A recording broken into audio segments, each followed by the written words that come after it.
зүйлүүд гарч байгаа.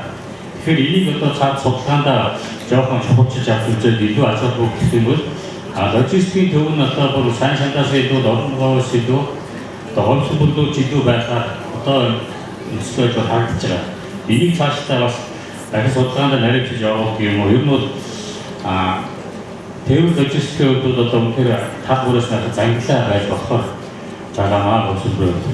Тэгээ сая би 10-р гэсэн зам чойр гэсэн сонсолтоо энэ бол дундгуур дагдаад явж байгаа юу? Энийг бас тодруулж байна.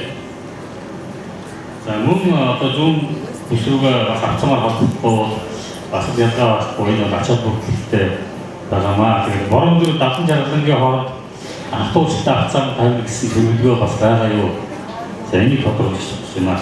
Эрчим хүчний хувьд бол одоо үнэхээр яахахгүй яг одоо төвийн бүсийн эрчим хүчний системээс одоо говийн ангуудыг хангаж байгаа яг зардлаа станцад голсон бүрээр дээр байгаа. Энийг хүчин чадлууд одоо нэгэн сард 2 дахин гаруй нэгдсэн. Одоо цаашдаа баг эрчим хүчний нэгдсэн төвний идеэсээ шрах боломжтой.